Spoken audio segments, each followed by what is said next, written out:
There's a power that lives within every human that walks this earth. It's a language of human emotion.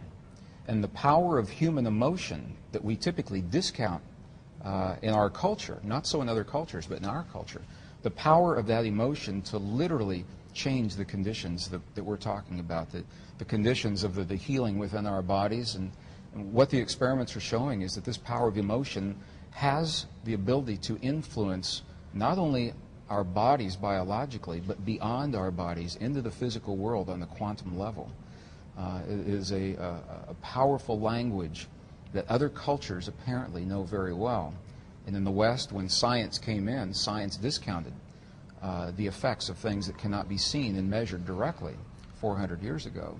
And now they're coming back full circle with the language of quantum science, reincorporating these forces, but the feeling and the emotion and the power of human emotion is among those forces that cannot be seen. Laboratory experiments are documenting the fact, and it is a fact now, that human emotion changes the DNA inside of our bodies and the way we function in this world, and that those effects extend beyond our bodies into the physical matter of the people in the world around us when we learn that language. And it leads us to the understanding that science is simply a language that describes our relationship to ourselves, to one another, to our world, to the universe beyond it. It's a language that describes, in very technical terms, how things work, the mechanics, the nuts and bolts, and how we function within that mechanism that we call life in the universe. The best scientists will freely admit that our science is incomplete. There are a lot of things science simply cannot explain right now. But what if we take the best of the science that we do know and marry that with the languages that have always been here, the languages of spirituality, and those indigenous understandings that tell us we're part of this world and we're part of one another, we're part of a greater creation. We're not separate from these things. What if we marry those two ways of knowing into a greater wisdom? Where will that lead us? The line between science and spirituality is getting very fuzzy, and especially in the language of quantum physics. And if we can flesh out those missing pieces, and it helps us to become better people and create a better world, why wouldn't we want to do that? We already know what it's like to have a world where we all feel separate and we feel like there's not enough to go around. It's a world based in competition. We know where that world has led so far. Let's try something different. What would happen if we embrace one another in a spirit of cooperation like all of the rest of the natural world does, humankind? This is the only species that believes that violent competition is the optimum way to get ahead. And it's based on a false interpretation of Darwin's work back in the mid-1800s. But all their species in nature, without fail, show that cooperation among the species will always produce the strongest of the species, the greatest number of offspring, the greatest ability to meet the challenges of whatever it is. And the bottom line, it says that you and I and our listeners, we have a latent power. It's dormant. It's sleeping within us. The ability to create a feeling and the quality of an emotion inside of our bodies that literally heals the stuff our bodies are made of. In the human body, 50 trillion cells in every cell is a capacitor, it's a resistor, it's a transistor. It stores energy, it releases energy. Every cell in our body is about 1.17 volts of electrical potential. So you stop and think that 50 trillion cells, and do the math, 50 trillion times 1.17 volts, and all of a sudden you realize that we have the potential of being very, very powerful beings. And the question is, how do we focus that? The Western scientists now acknowledge the fact, and it is a fact, that we are bathed in a field of intelligent energy. It's everywhere all the time. It's not out there. It's inside of me. It's inside of you. We connect with it. The language of human emotion and thought and feeling and belief, those kinds of words describe the language that allows us to communicate with this field. And when we can access this field, this is where the miraculous healings in the human body come from, and tremendously enhanced immune systems. And although scientists are still hard-pressed to measure this field like it's a non-conventional energy, so we don't have the kind of equipment that you would expect to typically measure a field like this, but we know how it works and we know the effects are there. Other cultures have known it for 5,000 years, so it's marrying the best science of our time with that ancient wisdom. Not only are we not told that we're powerful, we have been led and conditioned in our culture and in our families and our society to believe that we are not powerful, and that power lies somewhere else, that it lies with a church, or it lies with an organization, or it lies with a doctor, or it lies with a scientist, or someone who has knowledge and power that we do not have.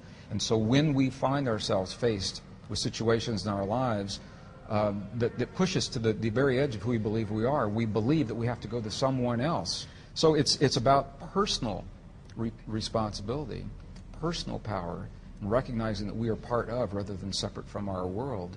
And it's not about controlling or manipulating or imposing our will. It's about us participating and cooperating as a living organism that we call humankind to shape the destiny of our future. And that's why I'm so excited, because every person is a key element. The key, Robyn, is unresolved frustration, unresolved anger. That's where we get in trouble with our bodies. We all feel those are. We all feel them because they're signals telling us about our environment, what's happening in the world. We want to feel those.